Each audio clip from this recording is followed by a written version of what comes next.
जय हिंद दोस्तों, मैं हूं आशीष और आप सबको इंडिया मैगज़ीन पर स्वागत है।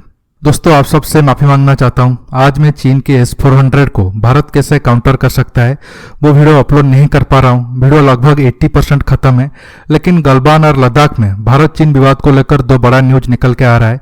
पहला न्यूज ये है, चीन के एक एक्स आर्मी मैन ने यह बताया है कि 15 जून की रात चीन के 100 से ज्यादा जवान मरे हैं। दूसरा न्यूज ये है, चीन गलवान में लगभग 2 किलोमीटर पीछे हटा है।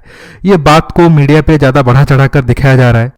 आखिर में मोदी जी का लेह दौरा पर जो विवाद हुआ है उसके ऊपर आऊंगा। जानने के लिए आप आखिर तक ये वीडियो को देखते रहिए और जितने ज्यादा हो सके लाइक शेयर करना मत भूलिए। देखिए, हमारे देश में ऐसे लोग रहते हैं जिन्हें भारत से ज्यादा पाकिस्तान और चीन से प्यार है। भारत में डेमोक्रेसी है, इसलिए ये सब लोग देश के खिलाफ बोलने के लिए हिम्मत कर रहे हैं। देश की सेना को गाली देना और ताकत पर शक करना फैशन बन गया है। 2016 उरी, 2019 बालाकोट पर सबूत मांगना या फिर 15 जून को गलवान में कितने चीनी सैनिक मरे हैं उस पर सवाल उठाना और हमारे सेना की ताकत को कम करके दिखाना ये आम बात बन गया है। लेकिन आज चीन की एक्स आर्मी मैन ने जो खुलासा किया है वो बात सुन के देश के गद्दारों को मिर्ची लगने वाली है। जी हाँ, यांग जो चीन के एक्स आर्मी ऑफिसर है और उनके पिता चीन के कम्युनिस्ट पार्टी में काम कर चुके हैं, उन्होंने दावा किया है कि 15 जून की रात को चीन के 100 से ज्यादा सैनिक मरे हैं। इस चीज को लेकर चीन में काफी आक्रोश है। देखिए, इतने ज्यादा चीनी सैनिक मरना कोई बड़ी बात भी नहीं है, क्योंकि जब आखिर टाइम में पंजाब और बिहार रेजिमेंट के घातक कमांडो ने चीनी सैनिकों के ऊपर हमला किया था तब चीन को ज्यादा नुकसान हुआ था। आपको एक एग्जाम्पल दे रहा हूं। 23 साल के सिपाही गुरतेज सिंह ने बलिदान होने से पहले 12 चीनी सैनिकों को अपने कृपान से ही ढेर कर दिया था। ऐसे हमारे और भी कितने वीर जवान चीनी सेना को मारे होंगे। मुझे पता है अब भी कुछ लोग इस पे सवाल उठाएंगे, क्योंकि चीन की बुराई इनसे सहन नहीं होता है। देश में चीनी प्रेमी गैंग को ये कहना चाहता हूँ, ये तो ट्रेलर है। चीन की कम्युनिस्ट पार्टी और जिनपिंग के ऊपर बहुत जल्द और एक वीडियो फैट के साथ बनाऊंगा, आपकी जलन को और बढ़ाऊंगा। अब आता हूं गलवान में चीन 2 किलोमीटर पीछे हटने पर। देखिए, ये बात मैं आपको कल रात को बताया था, क्योंकि प्रिंट मीडिया पे ये न्यूज पहले आ गया था, लेकिन आज डिजिटल मीडिया पे न्यूज आया, लेकिन अजीब तरीके से। कुछ न्यूज चैनल की हेडलाइन ये थी, मोदी जी की लेह दौरे से डरकर चीन गलवान में पीछे हटा है। देखिए, ये सही नहीं है। मोदी जी नेशनल सिक्योरिटी के मामले में स्ट्रांग प्राइम मिनिस्टर है, इसमें कोई डाउट नहीं है, लेकिन उनका झूठा तारीफ करना ये भी सही नहीं है, या फिर उन्हें बेवजह नीचा दिखाने के लिए गाली देना ये भी सही नहीं है। अब लेफ्ट वाले मोदी जी का लेह विजिट पर सवाल उठा रहे हैं। इस मुद्दे पर मैं आखिर में आऊंगा। अब गलवान के ऊपर आता हूं।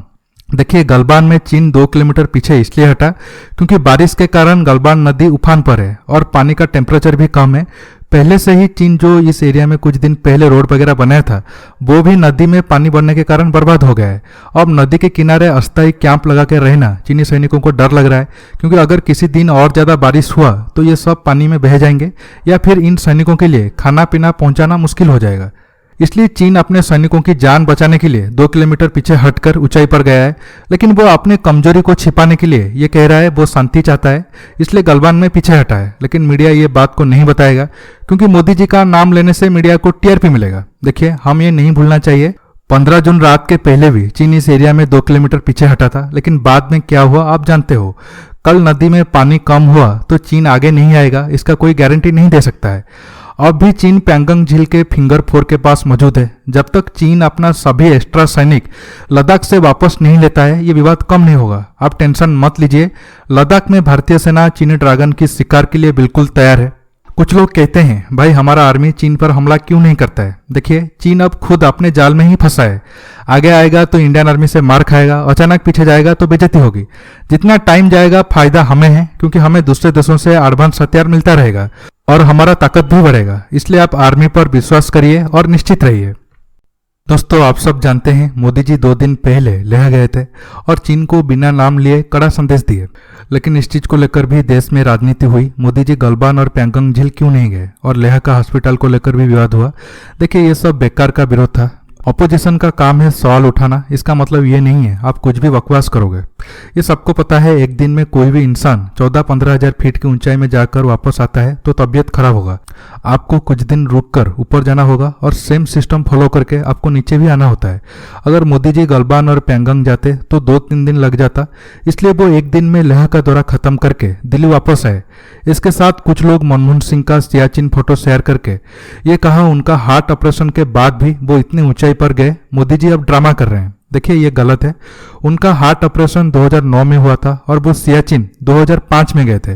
देखिए मुद्दा ये नहीं है, मुद्दा ये है मनमोहन जी का 2005 सियाचिन विजिट हो या फिर अब मोदी जी का लेह दौरा, ये हमारे आर्मी की मनोबल को बढ़ाने के लिए था।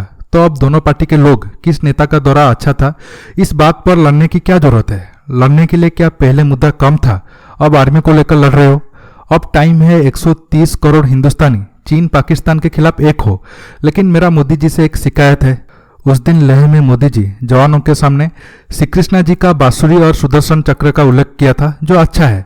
लेकिन अब देश में कुछ लोग भगवान श्री कृष्ण, माँ राधा और बाकी हिंदू भगवानों का अपमान करके वेब सीरीज बना रहे हैं, लेकिन ये सरकार चुप है और इसके खिलाफ कोई कदम नहीं उठा रहा है। दोस्तों आज की वीडियो में बस इतना ही।